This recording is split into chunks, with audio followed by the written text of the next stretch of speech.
Você tem medo de errar? Costuma a sua vida estar travada em função daquelas escolhas que você não faz? Tem gente que o casamento tá horrível, ela não muda. Tem gente que a profissão tá horrível e não consegue mudar.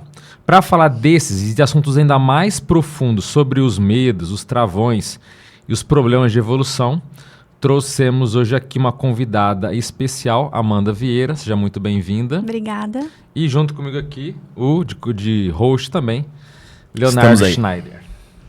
Então, Amanda, seja muito bem-vinda ao Conscienciocast. E a gente, como sempre, a gente começa, não tem um roteiro, mas a gente fala quem é você. Por que você estuda esses temas? Conta um pouco da sua história pra gente. Muito obrigada, então, pelo convite. É um prazer estar aqui. Eu me chamo Amanda Vieira, eu tenho 28 anos, sou natural de Foz do Iguaçu e eu acessei a Conscienciologia em 2023. Desde então, eu comecei a ressignificar vários acontecimentos da minha vida. Então, eu percebi que as mudanças, as decisões que eu vinha tendo no âmbito de relacionamentos, profissional, até o geográfico, né, mudança de cidade, que depois a gente vai explorar um pouquinho mais aí, eu percebi que não era à toa, que estava acontecendo ali todo um reajuste de rota para eu me alinhar à minha programação existencial, né, ao meu propósito de vida.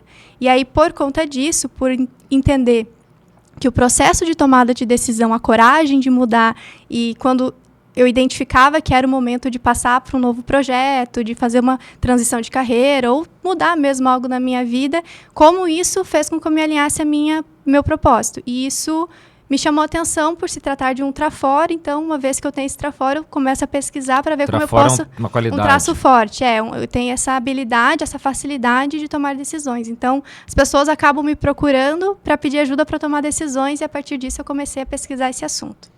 Amanda, que interessante isso. Eu não sabia que você conheceu a Conscienciologia em 2023, então é super recente. Sim, eu conheci. Eu ouvi falar sobre a Conscienciologia em outubro de 22, mas eu estava num processo familiar, que meu pai estava doente, acabou vindo a dessomar em maio de 23, e aí em junho de 2023 que eu coloquei Mentira. Em junho de 2022 eu coloquei os pés na Conscienciologia, eu comecei a voluntariar em 2023. Eu coloquei os pés aqui no CAEC em junho de 2022, e em março eu comecei a voluntariar. Caramba, então de qualquer forma é super recente, né? Foi final de 2022 ali que eu comecei a fazer os cursos. Fiz um curso lá na Simvex, depois eu vim pro CAEC e acabei encontrando a APEX, né, a Associação Internacional da Programação Existencial, que estuda o propósito de vida, e comecei a voluntariar em março de 2023. E por onde andou a Amanda antes de conhecer a Conscienciologia? Muitos lugares. Para ter uma ideia, antes de eu acessar a Conscienciologia, eu estava como nômade digital. Então, você já vê como mudança, para mim, não é um problema, né?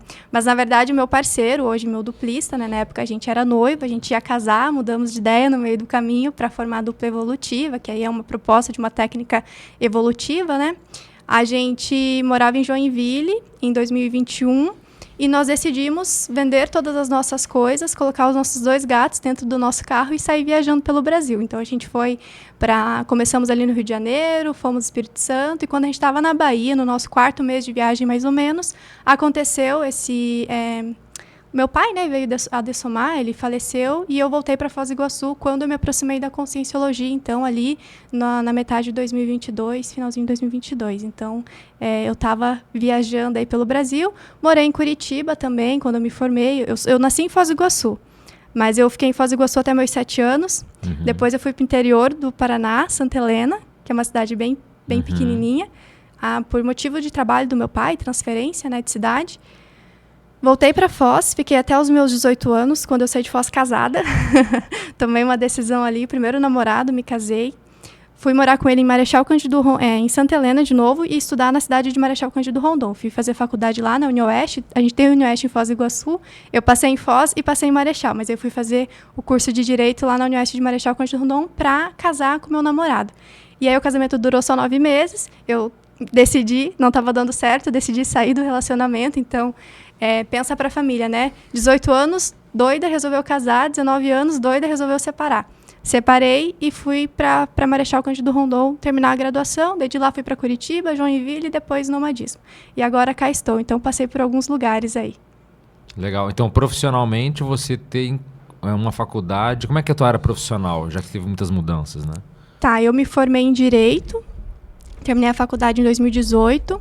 Em 2019 eu fui para Curitiba fazer uma pós-graduação na Academia Brasileira de Direito Constitucional. Fiz uma pós-graduação em Direito e Processo Tributário lá. Passei num processo seletivo com mais de 500 pessoas para trabalhar num escritório muito grande lá, a nível nacional. E eu estava trabalhando nesse escritório quando um belo dia, do nada, né? Hoje eu entendo que não é do nada, por isso que eu disse que depois que eu acessei o paradigma, eu comecei a ressignificar esses acontecimentos da minha vida. Então, um belo final de semana, o meu parceiro, na época então noivo, ele estava começando um negócio com um amigo, uma startup, né? Eu sei que o Léo gosta de startup. Ele estava começando uma startup com um colega dele. E aí eu lembro muito bem da cena que eu estava lá na cozinha, assim, olhei para ele, e se eu saísse do meu emprego para ajudar vocês? Ele olhou assim, nossa, ia ajudar muito, mas por que você vai sair do seu emprego? Eu falei, não, porque eu quero trabalhar com outra coisa. Tava tudo bem, eu gostava do meu trabalho, mas veio essa vontade de uma mudança. Uma vozinha na cabeça. Aí, na segunda-feira já cheguei, conversei com o pessoal no escritório, ninguém entendeu nada, porque foi muito repentino. Aí, não, tá, você quer ir, vai, mas sabe como é porque startup? Porque não tem uma insatisfação, não tem não, nada, né? Não tinha. Você tá tudo bem, mas eu quero sair, mas por quê? Não, tava tudo bem, eu tinha recém feito aquela avaliação 360 que as empresas fazem, e nossa, e vai vir promoção, e tava tudo muito lindo, assim, tá? E eu gostava do ambiente. Tinha algumas coisas que eu não me encaixava muito, né, na área do direito, eu sempre tive um pouco de nariz torcido por algumas questões, mas faz parte de todo o trabalho. Claro. Questão da burocracia, algumas coisas que eu não gostava muito. Mas então, eu cheguei na segunda-feira no escritório e o pessoal, você tá meio doida, né? De novo, você vai sair de um emprego numa carreira promissora, no escritório a nível nacional, você está sendo super, né, muitas possibilidades, portas se abrindo aqui, para começar uma startup com seu noivo. Tá, vai lá, mas qualquer coisa, se não der certo, volta, tá? A gente vai estar com a porta aberta te esperando. E aí eu fui. Amanda, você sabe que quando você se propõe a vir aqui para falar das suas coisas, você vira uma cobaia nossa aqui, Sim. Né?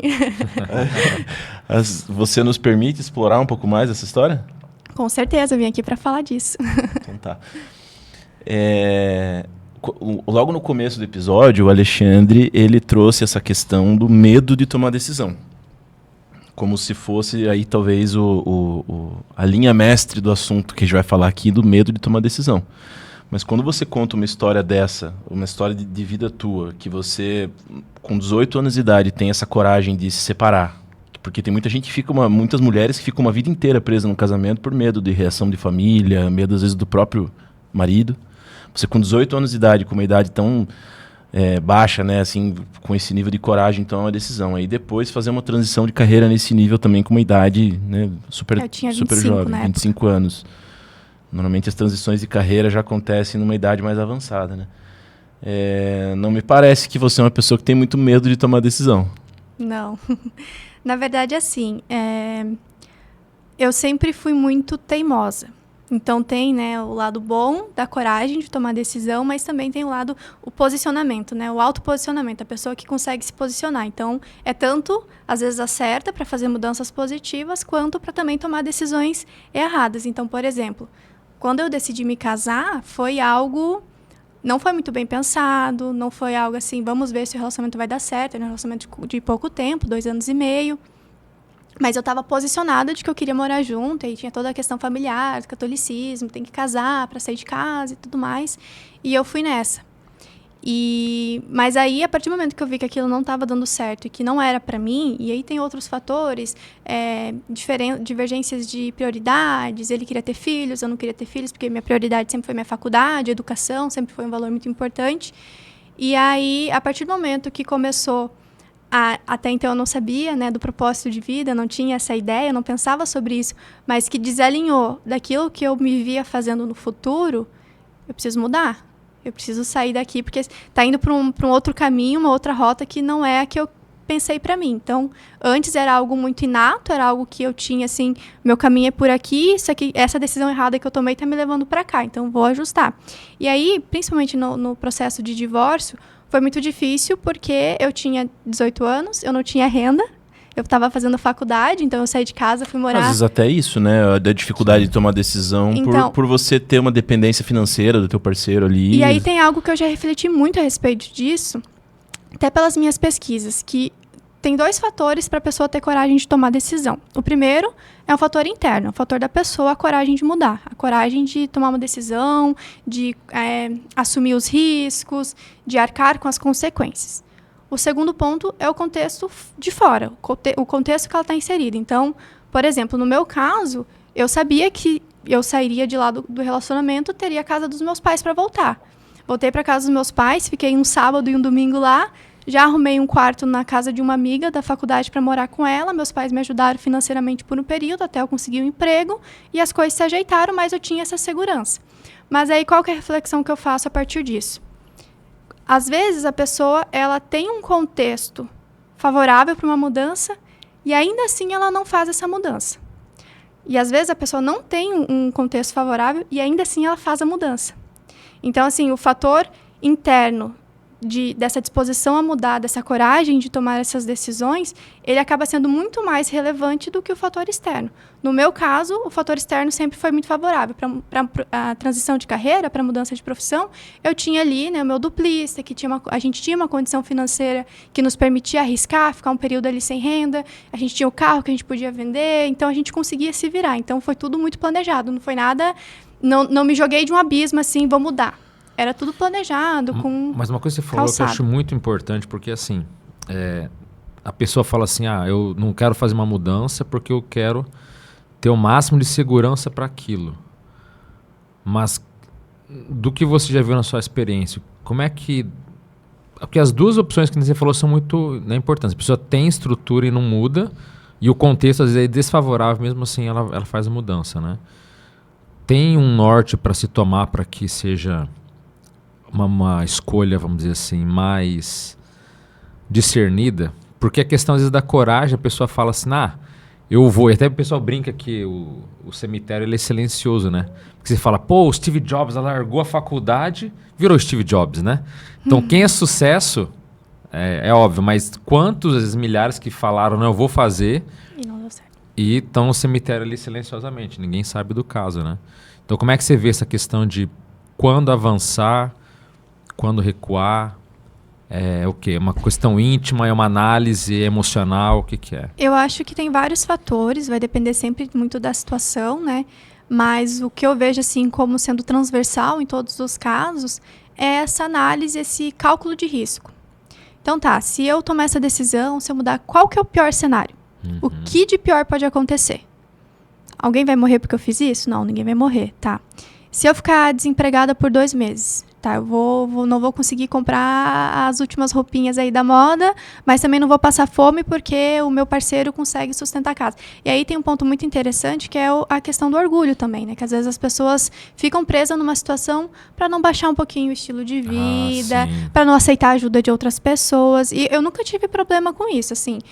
Não sou aquela mulher que quer ficar em casa sendo sustentada pelo marido, tem isso muito claro. Mas eu fiquei no período de transição de carreira, fiquei acho que deu 8, 9 meses sem trabalhar, estudando, aprendendo sobre marketing, depois consegui um emprego, em 2 anos e meio eu estava ali num cargo já de gestão, todo o salário que eu não tinha ganhado naquele período eu recuperei depois e consegui ajudar nas conquistas do casal. Então, assim, é aquela de um calçar o outro e se ajudando. Então, eu acho que vários fatores podem ser considerados, mas em todos os casos, essa análise de risco e pensar no pior cenário. Se eu tomar essa decisão, o que de pior pode acontecer?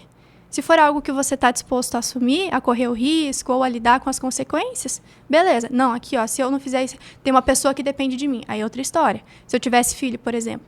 Se eu tivesse filho, eu ia pensar 2, 3, 4, 5, até desistir da decisão de mudar de carreira, pensando em dar um futuro melhor para a criança de repente. Então, eu acho que a gente tem que olhar. As minhas decisões, muitas delas, só diziam respeito a mim. Porque não ia impactar na vida das outras pessoas. Então, é muito mais fácil. Agora, quando impacta na vida das outras pessoas, a gente também tem que olhar para isso, né? Porque senão a gente acaba sendo egoísta, acaba prejudicando mesmo os outros. Então, eu acho que essa análise, quais seriam as consequências, qual que é o pior cenário, quem vai ser afetado por isso. Esse é um ponto legal. Eu acho também, né, de você... A coragem, ela é um traço admirável, né? Mas às vezes essa coragem interfere em outras pessoas, aí, né? Coragem a que custo, né? Sim. Interferindo, impactando negativamente outras pessoas, e a pessoa impulsiva e deixa os outros em situação difícil. Sim, Quando a gente analisa assim, esse negócio da tomada de decisão, e qualquer... Na verdade, toda vez que a gente analisa um traço humano, né, ele é uma faca de dois gumes, porque ele vai ter consequências positivas e negativas em qualquer situação, né? A pessoa que preza pela segurança, que seria um outro extremo disso aí, né? A pessoa que até se paralisa ali, tudo bem.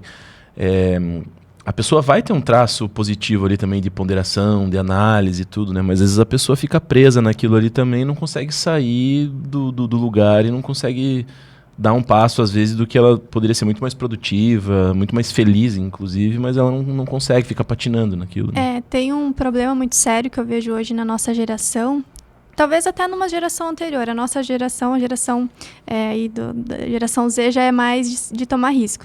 Mas uma geração que acreditava muito na ideia de que estabilidade é algo bom. Sim. Né? Então, as pessoas procuram estabilidade no emprego, estabilidade na vida, sem se dar conta de que não é tão legal assim você ter uma vida estável. O legal é a gente estar sempre melhorando, evoluindo, se tornando pessoas melhores, tendo experiências diferentes. Então, é essa falsa segurança que essa ideia de estabilidade nos passa. Mas isso que você está dizendo da pessoa ficar, às vezes, paralisada, né, olhando a situação e não toma uma decisão, é o medo, né, que está no fundo ali, ou é o perfeccionismo, o medo do julgamento. Então, a pessoa sabe que ela não está feliz no trabalho, mas aí ela tem a família dela, que ela está preocupada que se ela sair do trabalho, a família vai ficar descalçada financeiramente. Só que a pessoa não analisa o outro lado, que o fato dela estar infeliz no trabalho também está afetando a família dela. Ela está chegando em casa mal-humorada, não está tratando bem mais a esposa, não está tendo tempo com os filhos. Mas é que aí o medo, ele interfere também, por exemplo, às vezes a pessoa ela fica tentando encontrar argumentos lógicos para alimentar as questões que são decorrentes do medo, né? Então, por exemplo, a pessoa ela fica se convencendo de é só uma fase, daqui a pouco eu vou gostar do trabalho. E ela fica dura ali esperando 10 anos. passar, dura 10 anos, exatamente. Uma fasezinha. Então a pessoa fica contando uma história para ela mesma para ceder a esse medo, né? Sim, nós somos bichos emocionais, né? No final das contas é muito difícil a gente ser racional o tempo inteiro. Então, o processo de tomada de decisão, ele é total emocional. Se a gente não consegue fazer essa transposição para o racional, sentar, analisar, existem muitas técnicas, métodos que nos ajudam hoje a tomar decisões, né? Análise de riscos, ou aqui matriz, ou uma lista simples, né? De colocar ali os prós e contras. Isso já ajuda bastante você ter uma visão do cenário, né? Mas tem um excesso de ponderação também, né? Tem. Esse é um tema que eu tenho pesquisado bastante, que, ao mesmo tempo, ele é negativo, mas dá para dizer que ele é ambivalente. Por que ele é ambivalente? Que eu chamo de paralisia... Eu não, né? Os pesquisadores chamam de paralisia da análise, por análise. Que é o seguinte, a pessoa ela tem que tomar uma decisão, aí ela fica ali um tempão analisando tudo. Ela vai minuciosamente em cada detalhe, em cada cenário, e pesquisa, estuda, e lê todos os livros a respeito daquilo, para daí ela se sentir confortável de tomar uma decisão, mas ela não toma a decisão. Ela continua analisando. Ela nunca está satisfeita com a análise que ela está fazendo. É insaciável essa busca. Por que é ambivalente? Porque isso nos torna mais inteligentes. Que a gente vai tomar uma decisão, se a gente consegue chegar na tomada de decisão, a gente tomou uma decisão com muita pesquisa, isso é bom. O problema é quando isso estagna e a gente perde o time. Porque, às vezes, a decisão tem um fator temporal. Tem uma oportunidade que bate na tua porta que não vai esperar muito tempo. E aí, se você fica paralisado analisando, a oportunidade passa. E aí, se a gente for pensar no ponto de vista, por exemplo, de ajudar uma pessoa, de ajudar um amigo. O amigo quer ajuda lá para começar um negócio e a gente vai fazer ali que pode... Eu tenho uma qualidade que vai ajudar ele nesse negócio. Aí eu fico, não, mas o meu trabalho aqui tá tão estável, tá tão bonzinho, não vou. Deixa eu ver. E começa a analisar. Analisa. Aí a pessoa já montou um negócio, já chamou outro amigo, já foi, o negócio estourou e você tá ali ainda pensando e você perdeu o bonde. Você não foi naquilo, porque você ficou paralisada. Você não tomou um risco naquele momento, você quis calcular demais.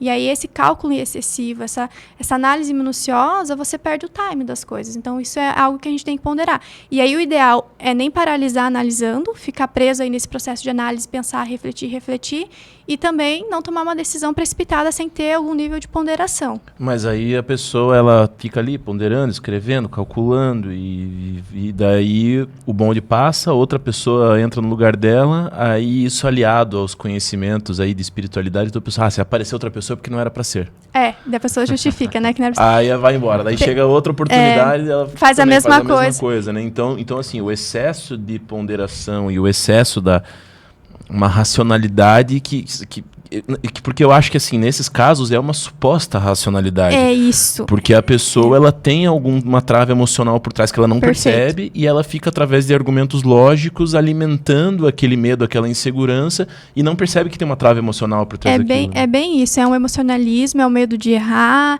São vários fatores emocionais disfarçados de uma análise, que é emocional, de análise racional. Não, eu ainda não comecei a voluntariar em nenhuma instituição porque eu estou analisando aqui, ver qual que se encaixa mais no meu perfil. E a pessoa fica 20 anos fazendo cursos para testar um pouquinho de cada e não se posiciona.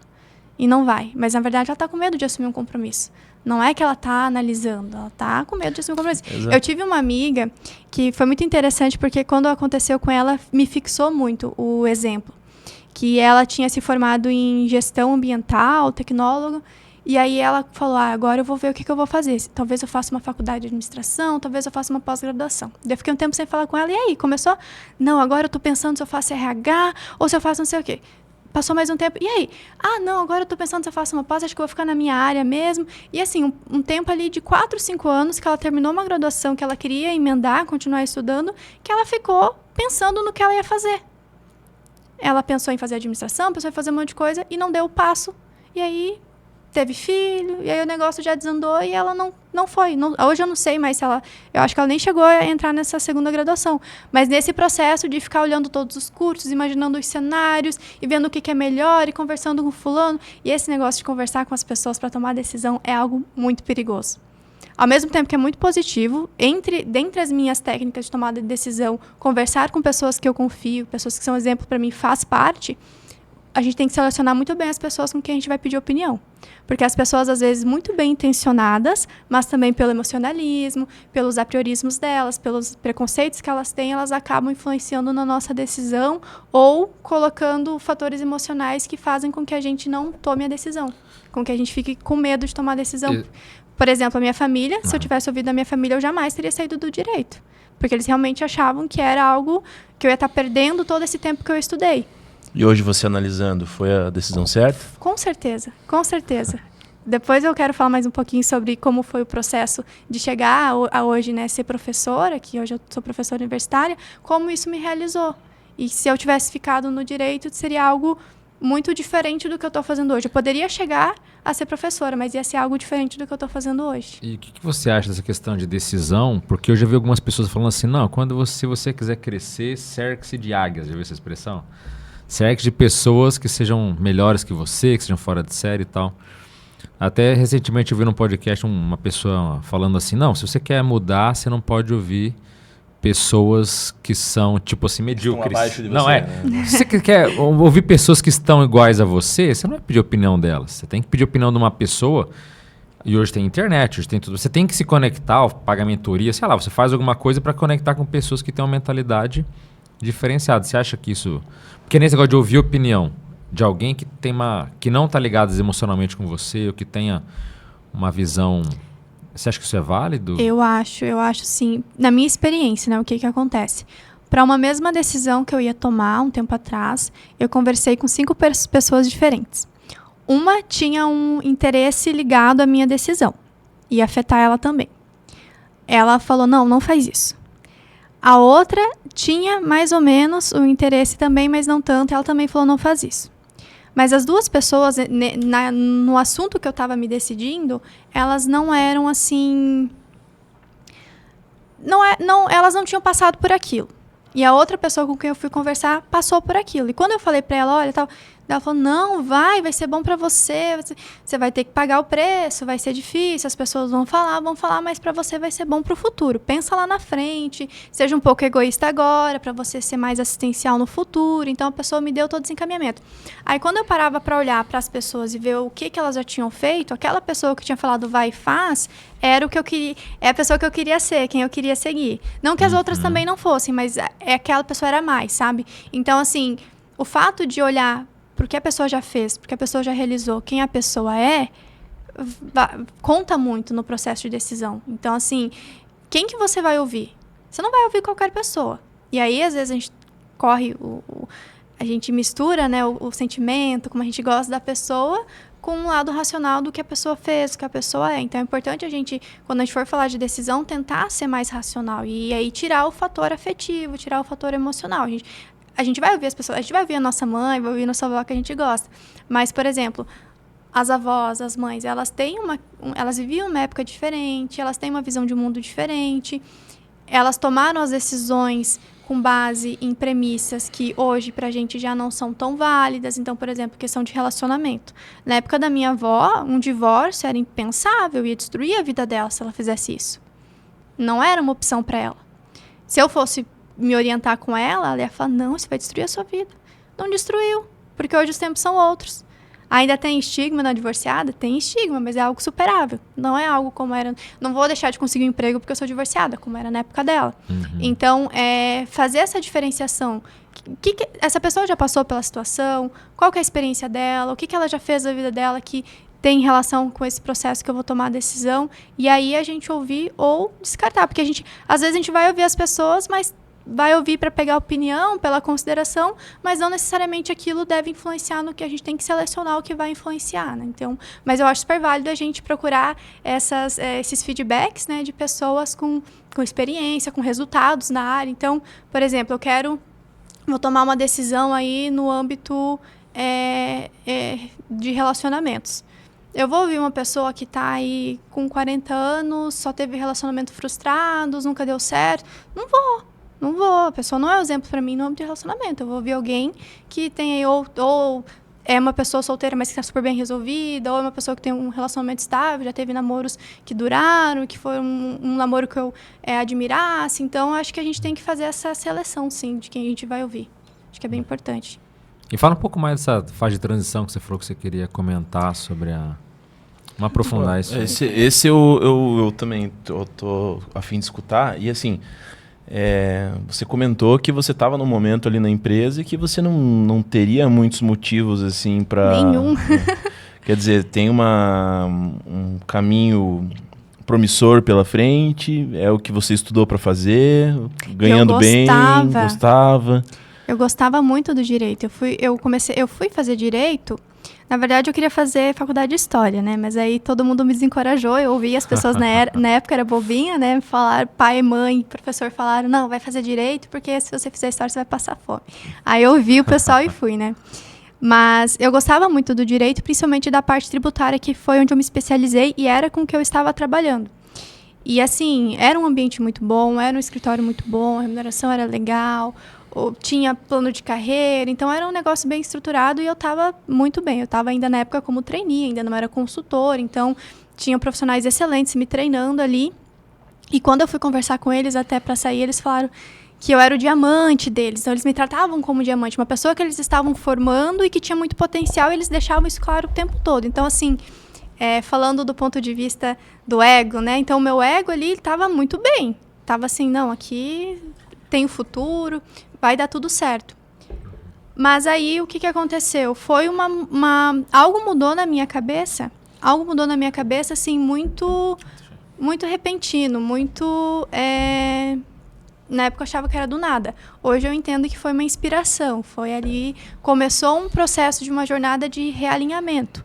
Que talvez, por hipótese, se eu continuasse na área do direito, eu teria desviado da minha programação existencial. Teria me afastado do meu propósito de vida. Não porque o direito é algo negativo, mas para o que eu me programei para realizar nessa vida, estava um pouco fora, estava um pouco deslocado. Então, isso veio, como eu falei, né, no final de semana, me veio a ideia de trabalhar com meu parceiro. A startup não deu certo, então o pessoal do escritório tinha falado, se não der certo, volta. Depois de um mês, eu identifiquei várias coisas lá, conversei com o meu parceiro, falei, olha, isso aqui não está muito legal, isso aqui, ó. E aí, era um aplicativo de bares, veio a pandemia, pronto, não tem como. Não vamos insistir. E aí entra um outro ponto, que eu sempre falo, que é em relação à influência dos custos perdidos. Influência? Dos custos perdidos. Custos perdidos. Uhum. Você já... Botou muita energia, já gastou, já fez todo ali para um negócio. Aí você vê que o negócio vai te custar muito mais para você manter, vai ser a chance de dar certo é pequena, mas como você já colocou tanta coisa, você não quer abrir mão. E aí tem essa influência dos custos que você vai perder na tua decisão. Você não quer abrir mão. Porque, nossa, já coloquei tanto aqui, já fiz tanto aqui, já estou 1 ano, eu acho que mais 1 ano eu vou atrás de investimento e vai dar certo. Então, tem né, no processo de tomada de decisão, tem essa influência dos custos perdidos. E aí, como eu já tinha esse meu jeitão de tomar decisões, eu fiquei 1 mês na empresa, já falei, não vai dar certo, vamos sair. Aí, o meu parceiro também entendeu que não ia dar certo e a gente saiu. Então, eu saí do escritório, fiquei 1 mês na startup, 1 mês e pouco, e a gente saiu do negócio. Vendemos nosso carro, porque estavam os 2 desempregados, que ele tinha saído do emprego dele para a startup também, ficamos os 2 desempregados. A gente se olhou... Então, ponto interessante, você não quis voltar para o escritório... Aí a gente se olhou, daí ele falou assim, ele também tinha ficado com as portas abertas no emprego anterior, né? O pessoal sai para montar startup e se não der certo, volta. Esse é legal das empresas. A empresa dele também tinha falado para ele que se não der certo, ele poderia voltar, e a empresa que eu estava também, né? O escritório também falou isso. Daí ele falou, não, eu vou voltar, né? Ele queria continuar na mesma área. Aí eu falei, eu não vou voltar, vou tentar fazer algo diferente. O que eu vou fazer? Aí a gente sentou, eu fui fazer a listinha, né? Do que eu gosto? Eu gosto de livro, eu gosto de gato, eu não sei o quê. Comecei a listar as coisas que eu gostava para ver o que eu poderia fazer de carreira. E o que mais ficava ao redor de tudo era a educação. Então, eu sempre gostei muito de educação. E isso aqui em Foz? Não, isso lá em Curitiba. Eu tinha saído do escritório e estava em Curitiba ainda. E aí tá, então educação, ser professora, não, mas ser professor tem que ter mestrado, daí vai mais tanto tempo. Eu já sei, vou tentar aqui alguma coisa com marketing. Então o que eu fiz? Eu falei, eu sabia na época a produção de conteúdo, né, conteúdo orgânico, blog, estava ali crescendo bastante esse mercado. Eu tenho muita facilidade com escrita, gosto muito de escrever. Daí eu falei, vou usar o que eu já sei fazer, que é escrever, escrevo bem, e transformar isso numa profissão. Então, fui para o marketing para escrever. Mas não era sobre qualquer coisa, eu escrevia sobre educação. Métodos de aprendizagem, autodidatismo. E aí eu fui escrever esses textos. E fiz um blog só com dicas de estudo, de organização, produtividade, tudo focado para esse meio da educação e de aprendizagem. E aí, passados 8, 9 meses, o blog estava bem legal. O Lucas mudou de empresa. E ele foi para a empresa de uma pessoa da Conscienciologia, que ele conheceu nesse trabalho que ele estava lá. E aí essa pessoa ali nas redes sociais, LinkedIn, viu o meu blog. Que daí eu curti as coisas da empresa que o Lucas estava trabalhando, e o dono da empresa viu o meu blog. E quando ele leu, ele viu que era uma intermissivista. Por quê? Porque eu colocava assim, para a gente entender o que está acontecendo agora no mundo, a gente precisa olhar para o passado, porque lá estão as respostas. E falava de autodidatismo, e falava sobre o pensamento livre, falava sobre vários pontos que estão aí na nossa forma de pensar do intermissivista, né? Da pessoa que fez se preparou para renascer, curso intermissivo, né? Antes de nascer, que se preparou, fez uma programação existencial. Então, tinha isso muito nas coisas que eu escrevia, muito claro. E quando ele viu isso, ele me convidou para trabalhar na empresa dele. Então, assim que eu consegui o meu primeiro emprego no marketing. E aí, hoje, olhando, eu vejo como foi um movimento inspirado, né? Foi algo ali que veio do extrafísico, né? A gente fala os amparadores, que são consciências que estão em outra dimensão, que nos ajudam, que me ajudou foi me dando ideia, e até as coisas que eu ia escrevendo, eu terminava de escrever o artigo, eu chamava o meu parceiro, cara, olha isso aqui que eu escrevi, que legal. Nossa, eu nem sabia usar essa palavra, que entender o nosso presente transcende questões. Nossa, nem nunca usei a palavra transcende, de onde surgiu isso? Então eu comecei, ali na época eu não percebia, mas hoje, olhando para trás, eu vejo, né, que eu estava mais inteligente, era um negócio que estava acontecendo. E aí foi nesse processo de fazer essa mudança para o marketing que eu acabei chegando na Conscienciologia. Porque essa pessoa encontrou os meus textos e tinha ali toda essa carga de ideias, né? Legal. Amanda, deixa eu te fazer uma pergunta chata. Assim, vamos imaginar uma coisa, né? Você estava num trabalho ali e você falou que essa tomada de decisão que você fez foi em um fim de semana. Foi.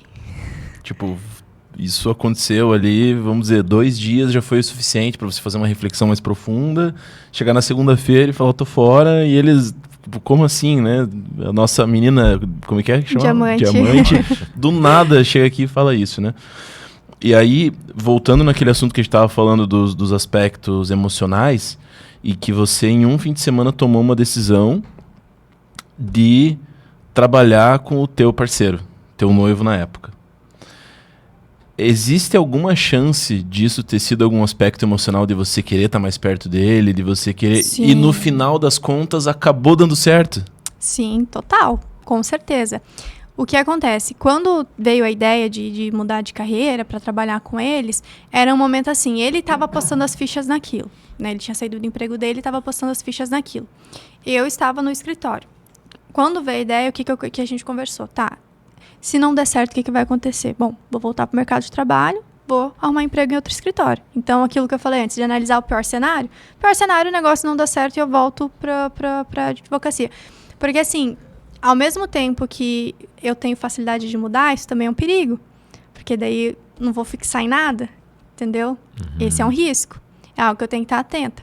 Então, eu já estava ali há 5 anos estudando direito, 6 e pouco, porque eu já tinha feito pós-graduação, estava trabalhando há 1 ano na área. Eu já estava há um tempo naquilo, eu já tinha experimentado. Eu queria aprender algo novo, então o fator emocional estava junto.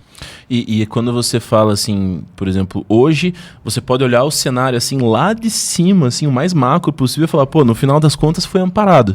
Mas quando vocês tomaram essa decisão de ir para a startup, e aí 1 mês depois decidiram fechar, e essa situação de ter que vender o carro, e essa situação... Assim, no final das contas deu certo, mas nessa hora que vocês viram isso, assim, não bateu um desespero, assim, de falar, cara... Não, não, porque a gente sempre confiou muito... A gente sabia o pior cenário, o que poderia acontecer. Então, assim, quando a gente vendeu o nosso carro, a gente já contava com isso e a gente já tinha até visto como era algo inteligente a se fazer no contexto que a gente estava, que a gente morava em Curitiba, pelo tanto que a gente saía de casa, pra gente valia mais a pena se locomover de Uber... na época, né, do que ter um carro. Então, assim, racionalmente fazia sentido a gente vender o carro. Óbvio que o ideal não seria vender o carro para usar o dinheiro para pagar o aluguel, por exemplo, né? O ideal seria para fazer dinheiro. Mas a gente, mesmo quando, né, não deu certo, como a gente tinha saído da situação, tanto eu estava com as portas abertas quanto o Lucas no trabalho dele, para ele foi muito fácil voltar. Então, ele voltou no mês seguinte. Então, não teve um momento ali que a gente ficou preocupado, porque a gente tinha vários planos. Então, não era só o plano A e o plano B. Era plano A, plano B, plano C, plano D, plano D. Tá, se não der certo, a gente vai para lá. Essa tua decisão de sair de uma decisão de um fim de semana de ponderação, nem dá para dizer que teve ponderação, né? Foi meio... Isso que eu ia perguntar, né? Porque assim, tudo bem, vocês têm vários planos ali, tudo, mas você considera que foi uma decisão impulsiva no final das contas? Foi. Mas aí também... Mesmo reconhecendo hoje que teve inspiração de alguma coisa maior, de um amparador, Sim. de alguma coisa que te inspirou de forma positiva, a impulsividade existiu ali. Por que eu digo que é impulsividade? Porque eu confiei muito na minha intuição. Pra mim parecia muito certo fazer aquilo. É legal isso aí. Parecia muito certo fazer aquilo. Eu não estava em dúvida. Eu acho que a impulsividade ela é ruim quando você está em dúvida. Se você está em dúvida, se você não tem certeza, aí é bom você parar, ponderar, pensar. Mas se eu estou certa que aquilo é o melhor, eu estou sentindo. Não sabia explicar na época, mas eu sentia que era aquilo que eu deveria fazer. Mas quem é impulsivo sempre acha que é o certo a se fazer. Não, mas às vezes a pessoa toma e fala assim, eu sei que vai dar errado. Não, no fundo a pessoa tem sabe, aquele friozinho na barriga, tem aquela questão assim, não tenho certeza se é isso que eu deveria estar fazendo. Em outros momentos na tua vida, você sentiu essa impulsividade com esse frio na barriga? Ou as tuas coisas eram mais assim, tipo... Não, deve ter... Eu acho que não para decisões grandes, né? De mudança de carreira e tal, de relacionamento. Mas, por exemplo, quando a gente foi morar como nômade, viver como nômade digital, isso era muito uma vontade do meu parceiro. Ele queria muito. Ele queria viajar, ele tinha esse...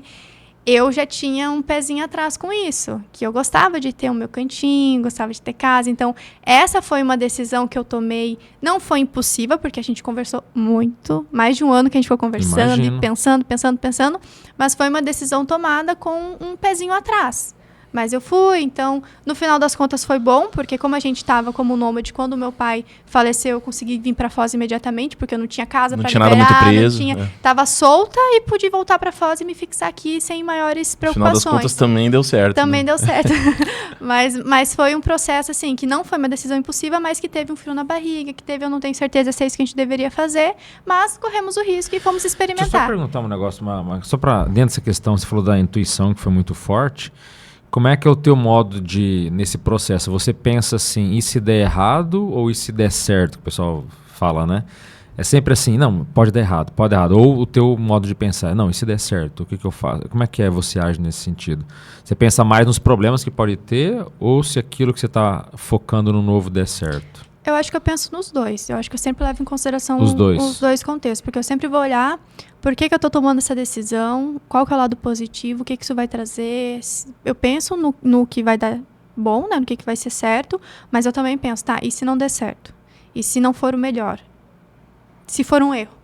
Eu sempre penso, se for, eu o medo, não ter medo de errar, não é negar a possibilidade do erro. Uhum. Então, o fato de eu não ter medo de errar para tomar as decisões, não quer dizer que eu acho que eu não posso estar errando. Mas é aceitar que se eu errar, tudo bem. Aí eu aceito as consequências, eu já sei qual que é o pior cenário, então eu consigo remediar o pior cenário. Se eu for um erro, eu consigo voltar atrás, ou eu consigo recomeçar, ou eu consigo arrumar uma solução. Porque se for algo que eu acho que não pode voltar atrás, ou que é algo que não é reversível, provavelmente eu não vou tomar a decisão, né? Eu vou ficar ali, então, se eu não aguento o pior cenário, então deixa eu pensar um pouco mais. Deixa eu ver se é isso mesmo. Mas se eu aguento o pior cenário, eu não vou ter medo de errar. Mas não nega a possibilidade do erro. É aceitar que, beleza, se eu errar, tudo bem. Aí bola pra frente. E, Amanda, agora uma questão interessante é o seguinte. A gente estava falando do caso dessa pessoa que fica 10 anos lá num relacionamento frustrado e não tem coragem de sair. E tem o contraponto disso, que é a pessoa que é impulsiva e não pondera e já sai tomando decisão sem pensar nos prós e contras e tudo mais, né?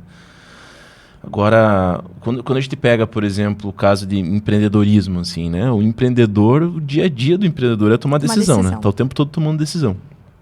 E aí, o que eu percebo, assim, né? Que as pessoas, às vezes, elas acabam tomando decisões quando elas estão preenchidas por alguma coisa que leva ela a tomar essa decisão. Por exemplo, ela fica muito empolgada com o negócio, né? E aí a empolgação, ela acaba com o discernimento, porque a pessoa tá naquele estado emocional e fala, cara, isso aqui é muito legal, vai dar muito certo, e acaba tomando uma decisão sem fazer a devida ponderação, né? Ou ela toma uma decisão por muito medo, porque ela se sente ameaçada com alguma coisa e acaba tomando essa decisão de uma forma mais rápida, sem pensar em todas as facetas dessa decisão, né? E aí tem alguns empreendedores que falam da técnica das 24 horas, né? De você, antes de tomar uma decisão, sempre deixar aquilo decantar. Porque eu acho que esse é um ponto, por exemplo, um fim de semana, muitas vezes é o suficiente para você ponderar, né? Você vai botar ali todos os argumentos, prós, contras, se der errado e se der certo. E, né? Um fim de semana, às vezes, é tempo suficiente para ponderar. Mas eu acho que esse negócio de você deitar a cabeça no travesseiro e esperar passar um dia, muitas vezes é inteligente, né? Porque aí você deixa o emocional baixar. E já aconteceu muitas vezes isso comigo, né? Eu falo, cara, amanhã eu vejo isso. Acontece que no amanhã você já tá com uma cabeça muito diferente. Você já tá vendo diferente as coisas, né? Não, eu acho que é totalmente válido, né? Deixar um pouco descansar. Eu tenho isso com os textos que eu escrevo. Então, tudo que eu escrevo, pra revisar, eu não reviso na hora. Eu deixo pro dia seguinte. Então, eu falo que eu deixo o texto dormir, né? Eu durmo também, mas eu deixo o texto dormir. Que aí, no outro dia, eu vou olhar o texto com outra cabeça, com outros olhos, descansado. Então, às vezes, até quando a gente fica muito tempo pensando numa decisão, tô aqui o final de semana inteiro pensando e ainda não tô confiante, não tô segura com a decisão que eu tô tomando. Às vezes é até bom. Tá, então, vou passar essa semana, vou esperar. Pode esperar? Se pode esperar a decisão, vou passar essa semana, não vou mais pensar sobre isso. Semana que vem, final de semana que vem eu retomo. E aí eu retomo com uma nova cabeça, novos fatos vão ter surgido, eu vou ter tido contato com novas verdades, com outras pessoas, vou ter tido algumas ideias. E aí, final de semana, eu volto no processo para decidir com a cabeça limpa. Então, eu acho que essas pausas ajudam sim. Mas o que eu gostaria de chamar a atenção? Para a gente desdramatizar essa questão de tomar uma decisão e errar. Então, você fala, o cara ficou tudo empolgado ali, tomou decisão. Pensa se há uma oportunidade ali se ele não fizer naquela hora ali, ele está empolgado, mas se ele não fizer naquela hora, outra pessoa pode vir e fazer e ele perdeu a chance dele ali. Ou, enfim, às vezes, tomar uma decisão empolgado, se der errado, o cara vai ter aprendido. E se der certo, que bom que deu certo. Ele tomou uma decisão rápido, foi na empolgação, não foi pensado, mas deu certo. Eu acho que o pior é não decidir. O pior é não fazer, o pior é não arriscar. Então, assim, tem controvérsias contra isso. Não é algo pacífico, não é algo que sempre vai se aplicar. E que cada caso é um caso mas também, mas eu acho assim, que se a gente for parar para pensar, a pior decisão é aquela que a gente não toma. Por exemplo, você pega um vendedor, um bom vendedor. Ele um bom vendedor do ponto de vista de ser efetivo na venda, mas às vezes ele pode ser manipulativo e mal intencionado. E aí ele vai gerar essa escassez no outro para outra pessoa entrar nessa empolgação e falar, cara, se você não comprar agora, meu amigo passou a chance. E a pessoa vai lá na impulsividade e faz e não precisava ter feito porque foi só um papo de vendedor, entende? Então a pessoa também tem que ter esse nível de ponderação para não ser para não ser um trouxa, entendeu? De ficar caindo se deixando influenciar pelos outros de entrar facilmente nessa empolgação. Não, com certeza. Isso assim, quando é algo que vem de fora para dentro, uma decisão que está vindo de uma pessoa pedindo para você tomar uma decisão, expondo alguma coisa para você se decidir, eu acho que aí o processo é bem diferente daquilo que vem de dentro para fora, de você tomar uma decisão, que você teve a ideia, você está pensando, e aí se tem emoção envolvida, beleza, mas toma uma decisão porque você tá, né? Às vezes a gente acha que é algo muito, nossa, do nada. Às vezes é uma inspiração, às vezes tem um porquê você tá fazendo isso. Às vezes era para você estar fazendo aquilo que parece algo totalmente contra o que você deveria estar fazendo, um absurdo. Pensa, se eu pensasse, né, racionalmente só sobre a minha mudança, saída da faculdade, da área do direito, né? Se eu fosse pensar só racionalmente, pensar do ponto de vista a longo prazo, pensar do ponto de vista social, carreira, família, decepcionar um monte de gente e pensar, nossa, tanta gente tenta chegar até aqui para ser advogado e passar na OAB e não passa, eu já tenho a minha OAB, eu vou cancelar a minha OAB, como assim? Se eu fosse levar isso totalmente racional, eu não ia ter aproveitado essa inspiração que eu tive, que me trouxe até onde ela me trouxe hoje, que eu estou muito mais realizada. Então, às vezes a gente correr um risco, ouvir, né, a nossa intuição, nossa voz interior, né, os psicólogos falam bastante da voz interior, que aí também pode ter o processo de amparo, e isso às vezes, racionalmente, a decisão parece que não vai fazer sentido, mas no final ela faz, no final encaixa. E aí, se a gente fica só racionalizando também, só analisando, paralisado, analisando, a gente perde essas oportunidades. Se ficar só no emocional, é impulsividade pura, né? Aí... Então, no final das contas, sempre vai no caminho do meio, né? Não tem jeito. É a ponderação. E eu acho que, assim, o que garante que não tenha um erro muito... né, um irreversível, é você olhar o pior cenário sempre. O que vai acontecer o pior cenário? Eu aguento o pior cenário? Se eu aguento o pior cenário, você tem como remediar, você tem... né? Porque, nossa, vou ficar desempregada. Tá bom? E aí que entra o que a gente fala da sensitividade, do parapsiquismo, né? Porque o parapsiquismo, muitas vezes, ele é antilógico. Muitas vezes você quer fazer uma coisa, não, mas pela lógica, isso aqui é o melhor. Mas, às vezes, a tua intuição, a tua sensitividade, o amparo, fala, não, vai por aqui. E aí você... Mas aí, cara, veja só, entra um ponto interessante da importância de você ter um nível bem profundo de autoconhecimento, né? No sentido de você saber aos poucos, e isso vem com a maturidade, né? De você saber diferenciar o que é um processo emocional mais imaturo e você tá se levando por um emocional, mas se você tem um nível mais profundo de autoconhecimento que já sabe como os teus processos emocionais e reativos, como que é teu modus operandi, você já consegue diferenciar melhor quando é algo que vem do emocional mais de bicho mesmo, ou é quando é algo mais de inspiração, intuição, alguma coisa mais profunda, mas algo superior, assim, né? Eu tenho um exemplo para dar, que aí já expondo uma questão bem pessoal, mas o meu primeiro relacionamento eu vi que não estava dando certo e racionalmente eu decidi, né, teve a questão emocional, mas foi muito racional ali, que estava desalinhando do que eu queria para minha vida. Agora, com o meu atual parceiro, em vários momentos, quando a gente teve diferenças, né, todo casal briga, nenhum casal perfeito, eu chegava a falar não, no emocional. Não, chega, vou embora. Mas eu não ia. Porque eu sabia que era emocional, que não era uma decisão... Entende? Não era pra ser assim, não era pra me separar. Mas na hora do nervoso ali, da briga, com as emoções à flor da pele... Aí você fala, não, né, acho que em briga de casal não é tão incomum acontecer assim, não, chega pra mim, eu vou embora, e aí não vai, por quê? Mas aí Porque foi uma decisão emocional e a pessoa sabe que não é uma decisão dela, que foi no calor do momento. Então, quando é algo muito emocional, a gente consegue diferenciar, a gente consegue perceber. Mas aí veja só, você já com um nível mais de maturidade maior, isso é a tua impulsividade falando. Mas você para ponderar e toma a tua decisão. Talvez num outro momento na tua vida, se você fosse mais nova e mais imatura, talvez você realmente fosse. Talvez fosse. Sim. Entende? por imaturidade mesmo, por ceder a esse impulso emocional. Isso Talvez fosse. Né? A gente tem que tomar muito cuidado com isso, né? Então, diferenciar essa emoção exacerbada, né? De, às vezes, ali tem algo emocional, mas também tem algo racional, tem algo que faz sentido, né? Acho que é algo muito sutil e a gente tem que ir também testando, né? Fazendo, errando, aprendendo, crescendo, que aí a gente vai ganhando mais confiança. E aí, algo que eu acho muito sério é o processo do autodiscernimento.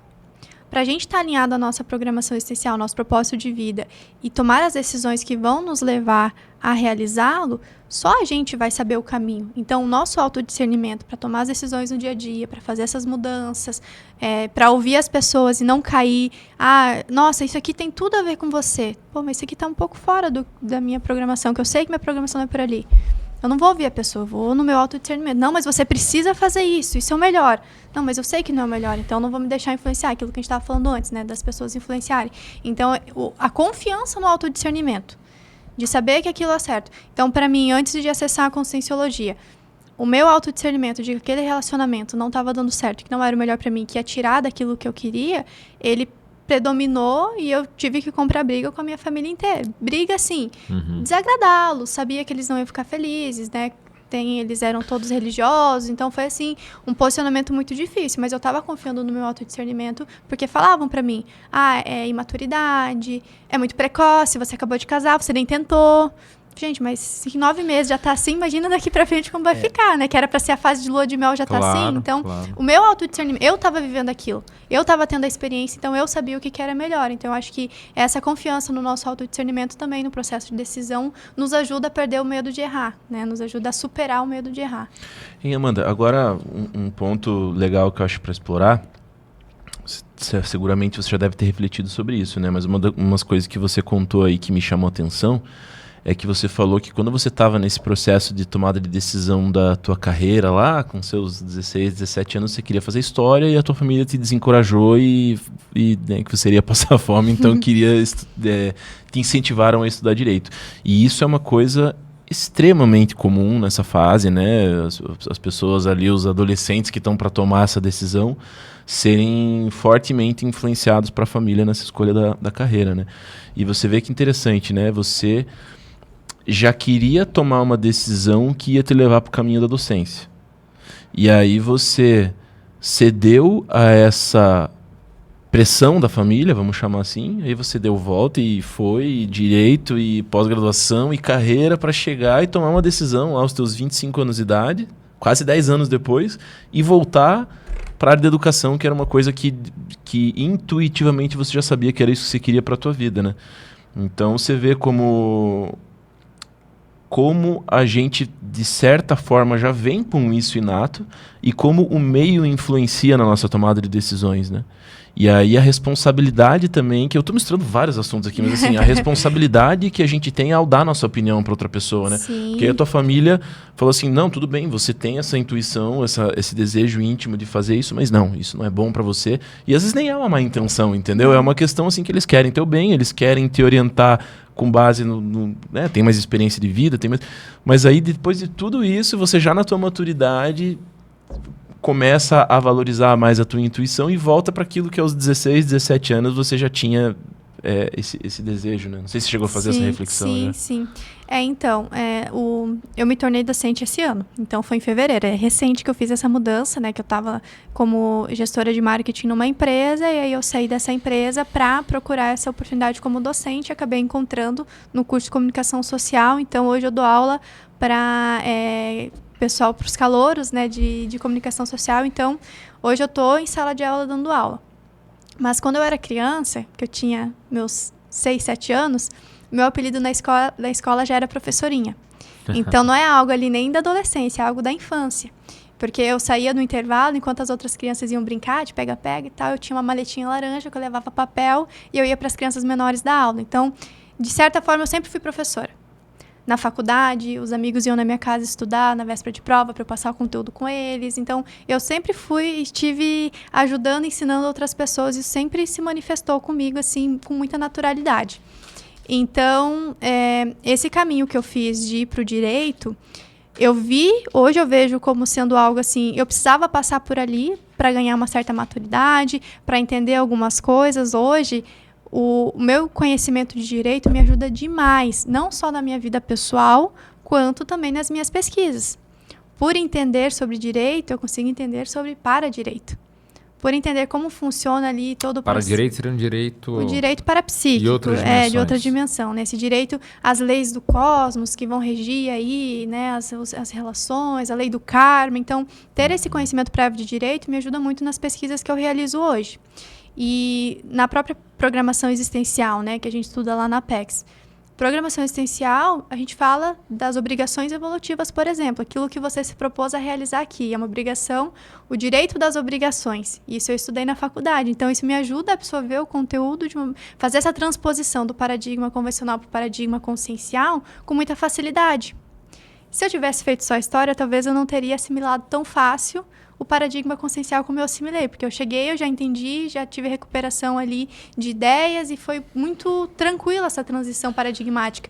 E aí eu passei pelo direito, fiz a mudança para marketing e comunicação, que me ajudou demais também. Hoje eu voluntario na área de marketing de comunicação, então é um trabalho que eu faço de maneira assistencial.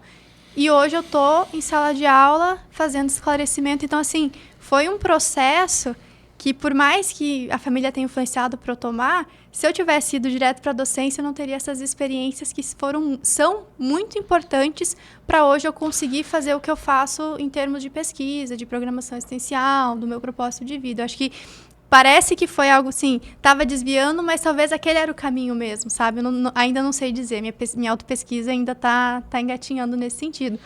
É uma forma bonita de olhar para o passado, assim, né? Eu acho que realmente cada decisão que a gente toma tem os seus pontos positivos. E é aquilo, falando em Steve Jobs aqui que a gente estava comentando, né? Ele tem aquele discurso bem legal dele, né? De algumas coisas que aparentemente na vida dele também estavam bem desconectadas. Stanford, né, que ele fala. Do discurso fiz o curso para fazer letra, para fazer formatação de letras. Aí depois criei o Word lá. O Word com as letras.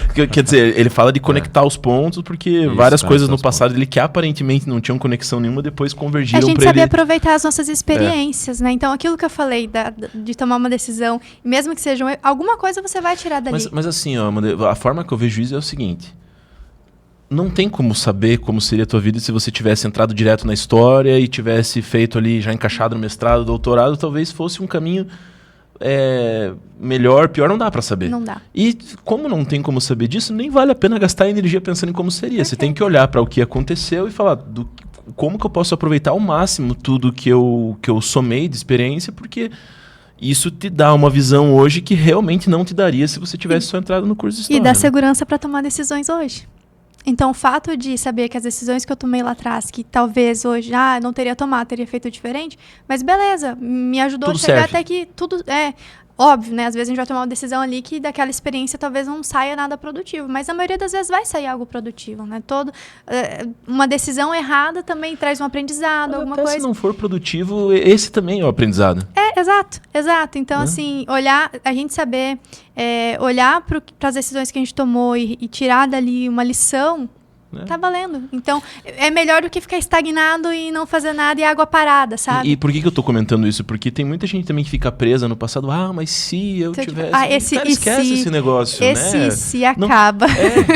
E se? Não, e se eu tivesse escolhido outro caminho, a vida poderia ser diferente. É porque quando a gente toma uma decisão, a gente tem os prós e contras dessa decisão. Mas esse é o que a gente falou, ela perdeu o bonde, como ela falou, que certas decisões têm tempo, né? Tem prazo, nesse sentido, né? Que realmente o se, a pessoa tá arrependida por uma coisa que ela sacou depois que ela devia ter tomado. Mas é que acontece... Qual que é o ponto que eu estou trazendo aqui? É que o arrependimento, ele é totalmente improdutivo e faz você gastar energia com coisa que não vai mudar nada do passado, né? Claro. Então, assim, é o que eu ia falar.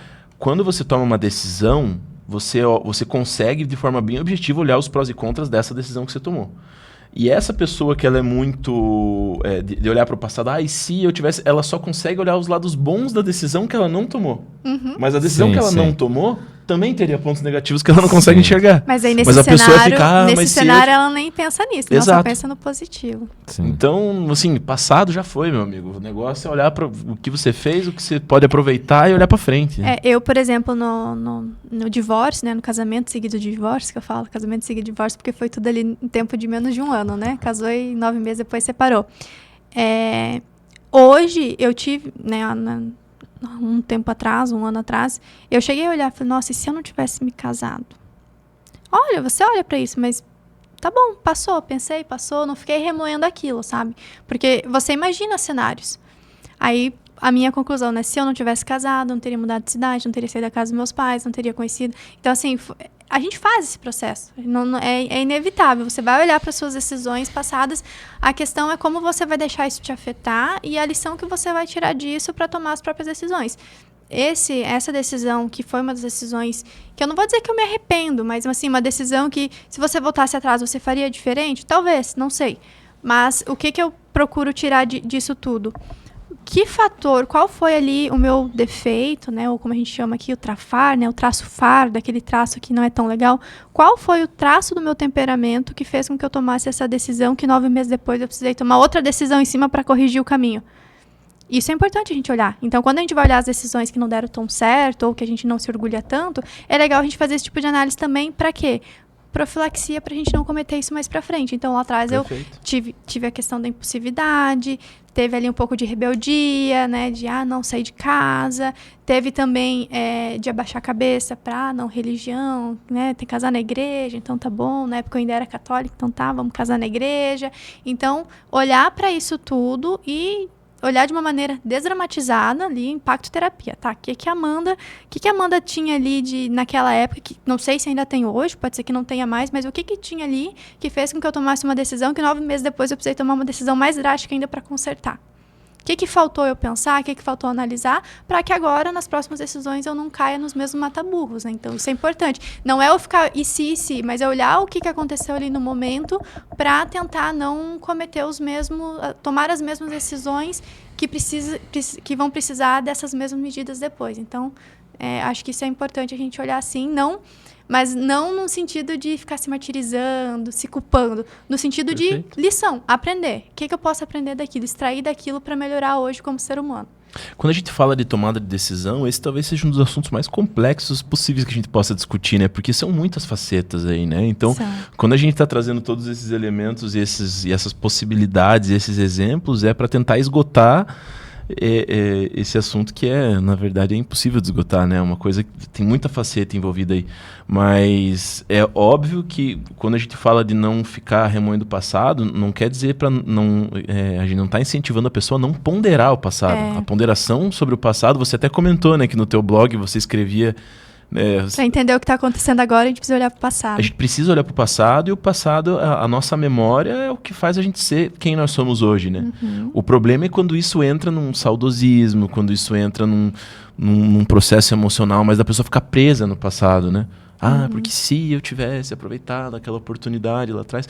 Todas as decisões má tomadas que você tomou na tua vida te ensinaram muito.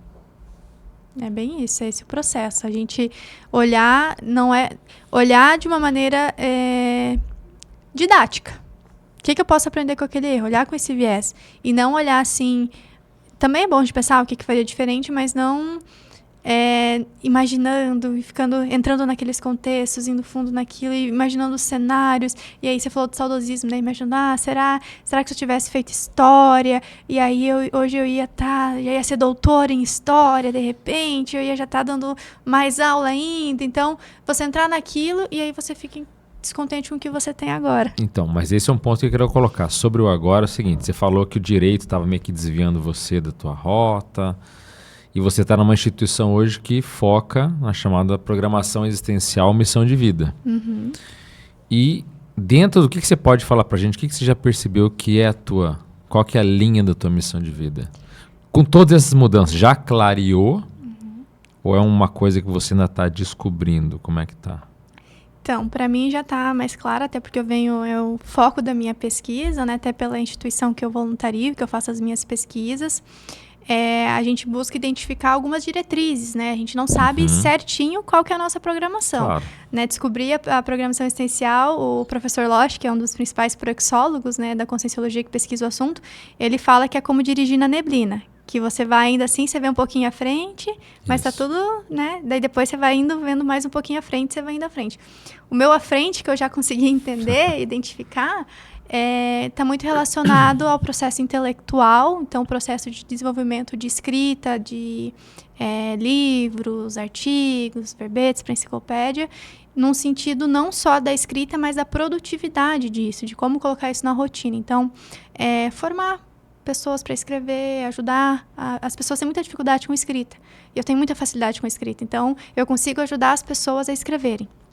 E isso é algo que vem desde criancinha. Então, é algo que já vem muito comigo. E hoje, olhando, né, a gente tem algumas técnicas para identificar.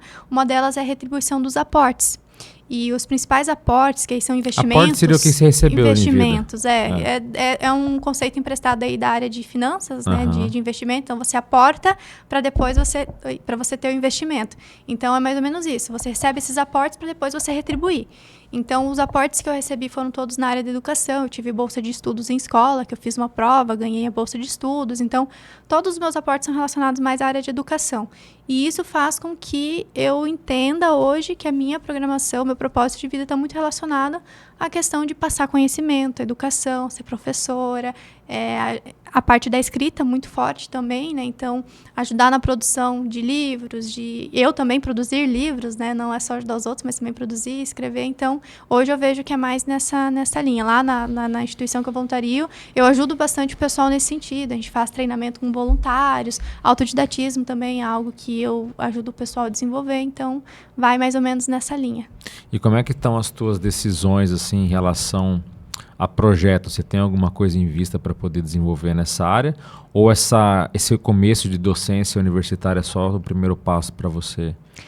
Eu quero fazer mestrado, né? Eu agora só tenho pós-graduação, então minha ideia é continuar com a docência ali. Na faculdade que eu dou aula é uma metodologia diferente, metodologia ativa, então não requer esse viés acadêmico.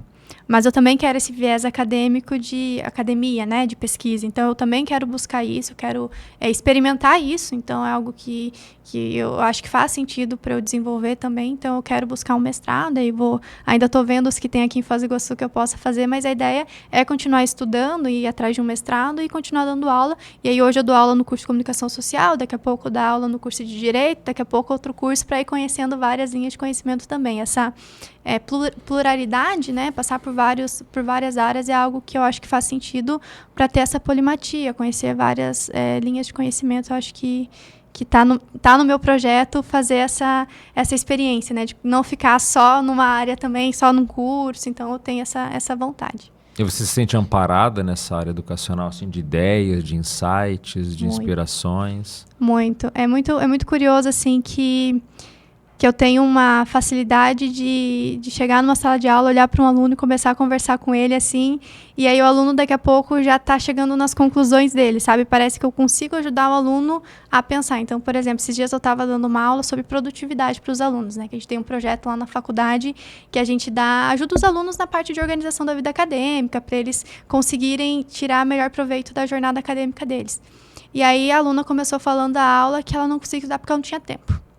Daí eu fui conversando, fui passando o conteúdo e conversando. Daqui a pouco ela falou, não é que eu não tenho tempo, é que eu sou desorganizada, eu procrastino. Então, assim, esse de ir levando o aluno a pensar, e enxergar e fazer essa análise, chegar às conclusões dele é algo que, quando eu estou fazendo, assim, a energia que eu sinto, o processo, as ideias que vêm para eu falar, parece que eu consigo pensar no que o aluno precisa ouvir naquele momento, sabe? E isso, assim, eu sempre vou para aula com aula planejada, mas acaba surgindo um monte de coisa ali na hora, de ideia, de abordagem, de exemplo que vai conectar com o aluno. Então, e aí, né, eu tive a minha primeira aula treino agora, que eu estou no processo de formação docente da Conscienciologia, e foi a mesma coisa, assim, eu cheguei na aula ali, veio um monte de ideia, um negócio bem assim, que eu ainda estou entendendo. Houve uma agudização do parapsiquismo dentro de sala de aula, isso ficou muito claro para mim. A agudização, você disse que ficou mais intenso, suas percepções.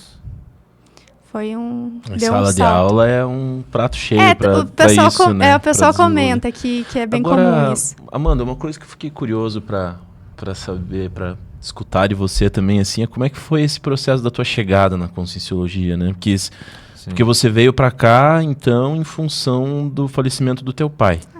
Mas aí, até então, você não conhecia a Conscienciologia ainda, antes disso.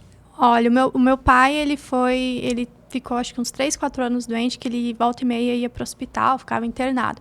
Numa dessas indas dele para o hospital, eu vim para Foz do Iguaçu, e aí a pessoa da Conscienciologia, que me apresentou a Conscienciologia, foi até minha casa conversar comigo, né, porque a gente trabalhava juntas, e aí, papo vai, papo vem, a pessoa me fala da Conscienciologia.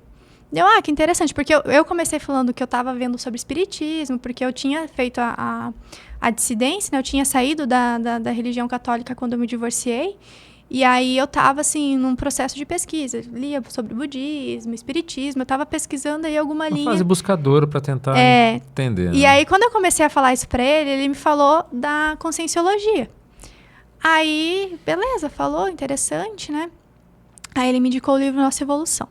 Aí eu estava voltando, na época eu ainda morava em Curitiba. Então eu estava voltando para Curitiba. De Foz a Curitiba eu li o Nossa Evolução. E aí eu lembro que eu lia no carro assim, daí eu falava pro meu parceiro, eu falava, não, mas esse aqui eu já faço, isso aqui só tá dando um nome difícil, um nome complicado, isso aqui não é assim que as coisas funcionam? Então, assim, era algo muito natural para minhas ideias, teve um reconhecimento muito imediato. Só que aí, como eu tô com toda essa, meu pai doente, família, demandando bastante, aí acabou que ficou por isso. Aí, isso foi em outubro, mais ou menos, de 2021. Daí, em janeiro de 2022, a gente saiu viajar, né? Fomos ficar como nômades digitais. Em abril, meu pai foi internado aqui em Foz. Aí, quando a gente voltou para Foz, e aí, nesse meio tempo, eu não vi nada de Conscienciologia. Quando meu pai foi internado aqui em Foz, que eu vim para Foz em abril, meu pai ficou 30 e poucos dias na UTI. Foi um processo bem difícil. Nesse tempo que ele ficou na UTI, eu começava a pensar muito na Conscienciologia. O médico do meu pai era da Conscienciologia, então quando eu fui conversar com ele, que ele foi falar que a cirurgia do meu pai tinha 2% de chance de dar certo, daí minha mãe, que Deus não sei o quê, daí ele, não, que os amparadores, então o cara já jogou assim, né, uma isca, deu amparadores, tá, eu fui pesquisar e tal. Enfim, aí quando eu tava lá na UTI do hospital, começou a vir assim, que eu precisava conhecer o CIEC, que eu precisava conhecer esse lugar, Conscienciologia, começou a vir muito forte isso. Eu estava em contato com a pessoa que me apresentou a Conscienciologia, então eu estava conversando com essa pessoa também, e isso tudo estava começando a fazer sentido para mim, sabe, de buscar isso. E tem todo o processo do luto também, que é muito comum as pessoas procurarem respostas nesse momento, e comigo não foi diferente. Então, meu pai dessumou em maio, aí teve o processo ali de ir atrás de inventário e tudo mais. Eu tenho um irmão novo de 15 anos, minha mãe, ele era provedor da casa, então teve todo ali o processo de organização da família. Mas em junho, eu vim conhecer o CIEC. Ele me apresentou o CIEC, conheci e tal. Mas aí eu estava no processo de fixar residência em Foz, de ajudar a família, estabilizar a mãe e tal. E em outubro de 2022 que eu fui fazer o primeiro curso. Fiz um curso em outubro, aí fiz um em janeiro de 2023, fiz o balanço existencial da Apex em fevereiro, e aí eu resolvi voluntariar, e aí eu comecei realmente a pesquisar e estudar Conscienciologia. Então, foi assim que aconteceu a minha chegada. Foi nesse contexto aí. Nasceu em Foz com o sobrenome Vieira. Né? Nasci em Foz, que diga-se de passagem, em 18 de julho de 1995. O CAEC, para quem não sabe, ele foi fundado lá no Rio de Janeiro, né? Não aqui, mas lá a cooperativa foi fundada em 15 de julho de 95. Então, 3 dias depois de assinarem os documentos lá que ia ter o CAEC em Foz, eu nasci aqui em Foz do Iguaçu, com o sobrenome Vieira. E quando você conheceu a Conscienciologia, você já estava também nessa busca de um sentido maior para a vida, né? Eu estava, mas o que eu buscava mais era como me tornar uma pessoa melhor. Isso sempre fez parte de mim, assim, de essa ideia de evolução. Até então eu pensava que era só a evolução da pessoa, né? A pessoa ser uma pessoa melhor, depois que eu fui entender que é algo muito mais transcendental, multidimensional. Mas eu sempre li livros de como ser uma pessoa melhor, uma pessoa mais produtiva, como tomar decisões melhores, como se comunicar melhor. Então, o desenvolvimento pessoal sempre foi algo que eu busquei. Quando eu tive contato com as ideias da Conscienciologia, foi o que mais me fixou, assim.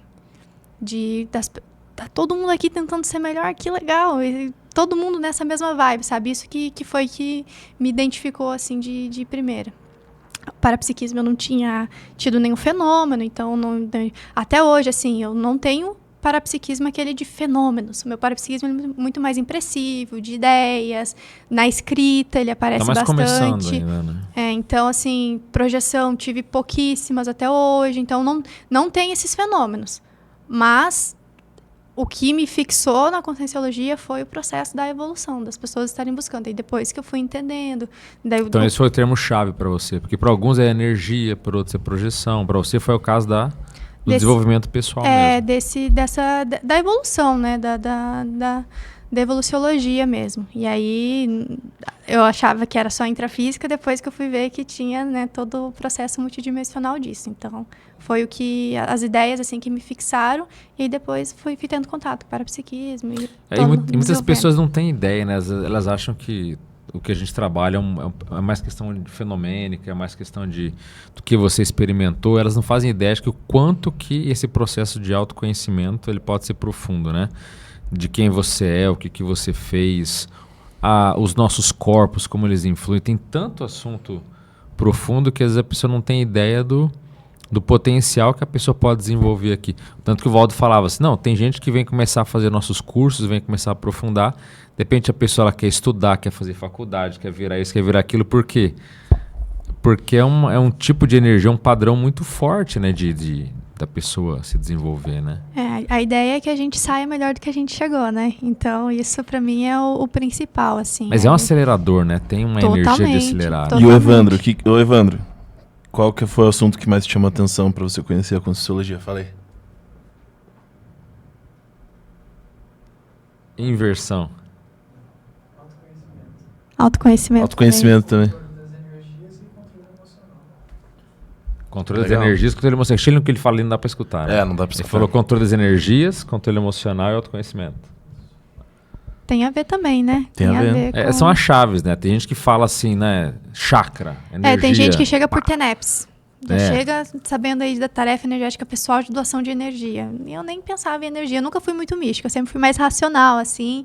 Tanto que a religião para mim era algo mais de... cumprir um papel social, né? Um papel social do que realmente eu precisar daquilo por alguma questão espiritual. Eu comecei a entrar nesse processo de busca um pouco ali quando meu pai começou a ficar doente, para falar a verdade, que aí eu comecei minha mãe tinha umas experiências, né, que ela teve toda uma história lá com o pai dela também, que teve, enfim, e aí ela tinha experiência que ela sentia a presença dele, eu olhava para ela assim, e falei, tá, vamos ver, né, minha mãe não é doida, eu sei que ela não é doida, então deixa eu pesquisar aqui. Aí eu comecei a pesquisar, vi do espiritismo, daí eu comecei a me interessar por esse assunto, mas assim, foi no momento que eu já estava numa maturidade de vida que começou a saltar os olhos a questão da espiritualidade, que até então, até os 24 anos, não tinha saltado. Então, foi ali com 24, 25 que começou a aparecer, assim, de buscar respostas. Porque eu sempre fui muito filosófica, mas eu ia na linha da racionalidade. Racionalidade. E você vê que é interessante, né? Porque se você fixa muito na racionalidade, você não permite... essa coisa mais sutil da sensitividade, da sensibilidade, perceber as coisas, perceber a energia, perceber a intuição, perceber presenças, né? Só que por outro lado, se você dá vazão total para isso, por exemplo, a gente fala aqui, por exemplo, dos processos artísticos, né? Que tem a sua validade, tem a sua importância, mas se a pessoa entra muito a fundo nisso, ela elimina a racionalidade e fica só dando vazão pro emocional, para as percepções. Então, o equilíbrio disso, quanto é importante, né? De você se permitir acessar essa sensibilidade, mas também sempre...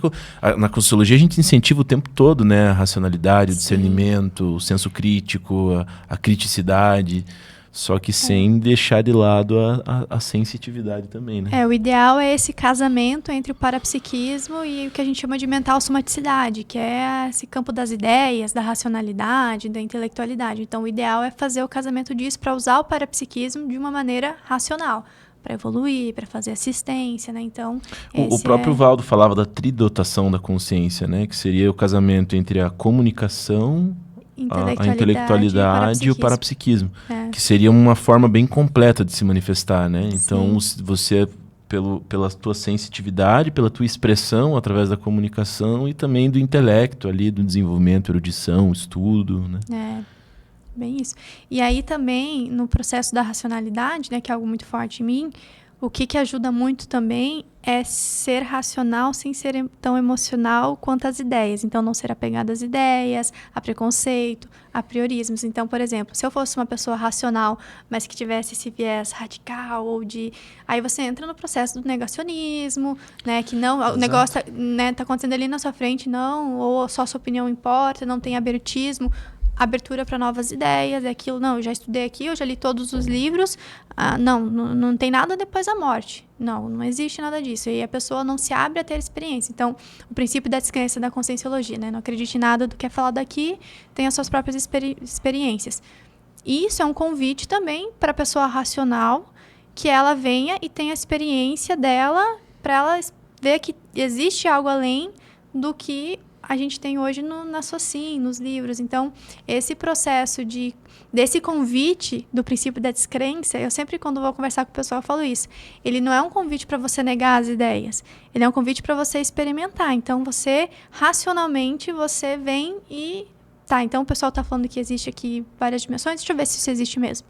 E aí você usa a sua racionalidade para experimentar e chegar às suas próprias conclusões. E isso é o cenário ideal. Porque se você também não usa a racionalidade, mas você vem e acredita em tudo... Não, o pessoal está falando aqui que tem multidimensionalidade, tem parapsiquismo, é isso mesmo. Eu já senti aqui um arrepio, nossa, isso aqui é parapsiquismo. Também não ajuda. Então, esse uso a racionalidade me ajuda muito hoje com o parapsiquismo, porque permite com que eu não caia em imaginação, né, em onirismo, que eu não fique ali forçando a barra. Então, eu realmente aplico o princípio da descrença, eu tenho as minhas experiências e fico ali até eu identificar uma sinalética parapsíquica, que a gente chama, né, que é algum elemento físico que vai te indicar que chegou um amparador, né, uma consciência ali que quer te ajudar, ou uma consciência que não é tão positiva assim.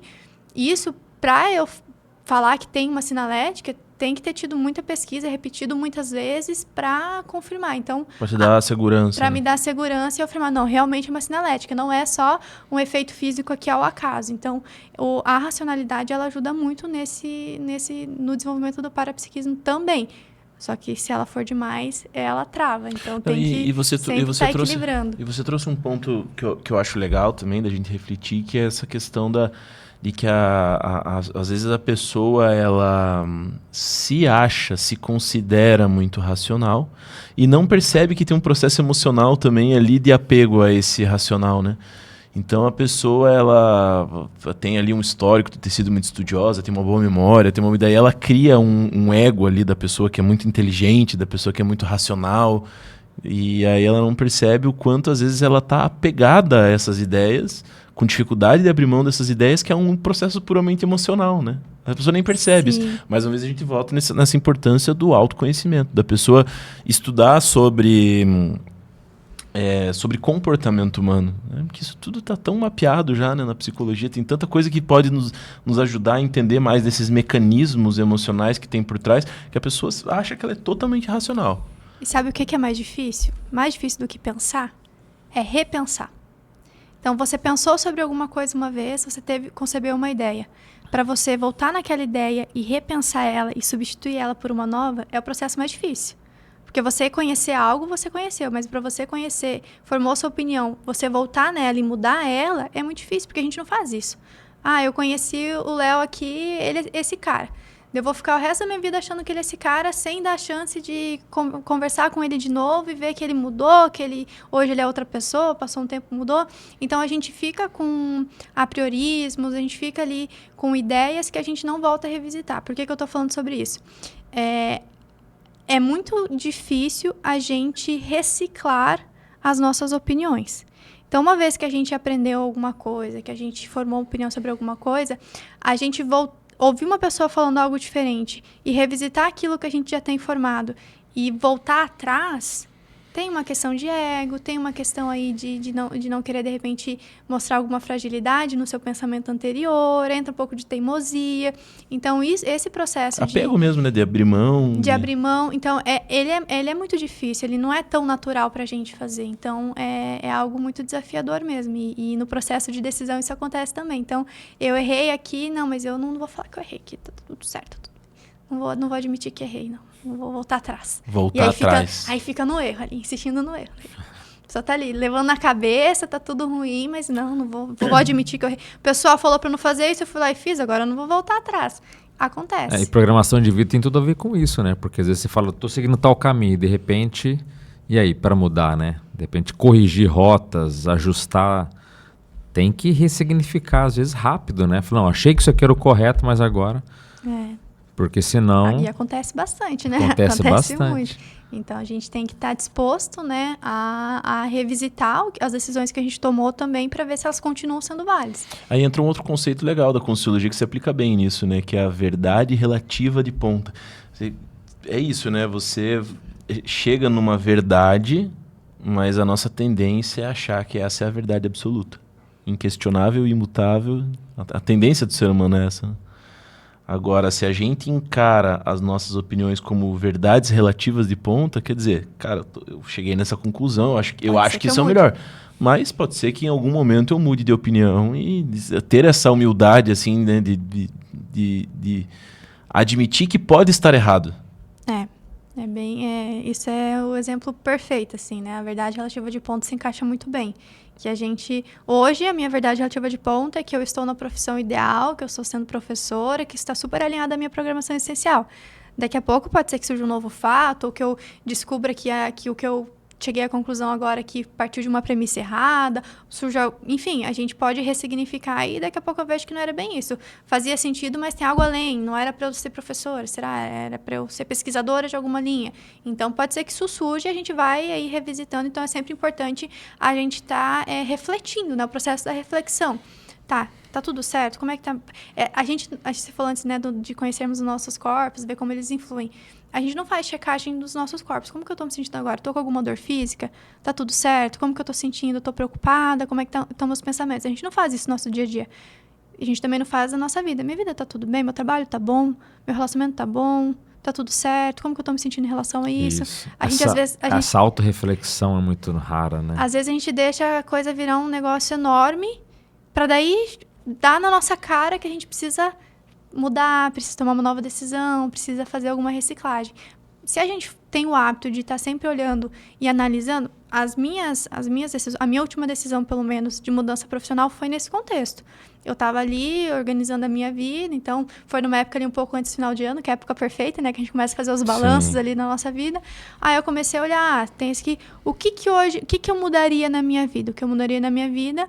A minha carreira. Hoje eu estou aqui numa startup, trabalhando no marketing, é uma rotina super agitada, eu gostaria de ter mais tempo para voluntariar, mais tempo para desenvolver pesquisa. O que eu posso fazer aqui para melhorar? Tava bom também. Assim como estava lá na época do direito, estava tudo funcionando. Mas tinha algo que eu poderia mudar para me deixar ainda mais satisfeito e mais feliz. E mais alinhado ao meu propósito de vida. Mas isso surgiu a partir de uma autorreflexão, de parar e olhar como estão as coisas. Então, acho que isso da gente procurar também, não esperar só as decisões caírem no nosso colo, mas provocar de maneira proativa essas decisões, essas mudanças também é muito importante, né? E isso vai partir da nossa autorreflexão. Sim, porque algumas pessoas, quando ela dá crise ou ela surta, ela não fala, não aguento mais, aí que ela vai pensar, mas peraí, o que está acontecendo, né? Então ela espera chegar num ponto de saturação máximo para refletir. Então o que você falou é muito importante, você parar, analisar, acho que isso daí é um ponto fenomenal, porque senão a decisão aí sim ela tende a ser menos equivocada, né? Menos emocional e parte para uma premissa, vamos dizer assim, teoricamente, que seja mais evolutiva, talvez, no sentido dos efeitos que ela vai ter, né? Sim.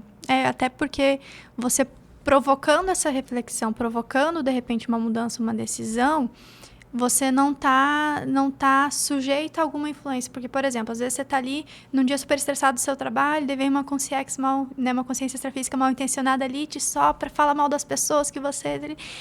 vou sair do trabalho. Porque você chegou nesse ponto de ficar muito estressado, muito frustrado. Agora, não. Eu estou aqui... tem algum nível de insatisfação ou...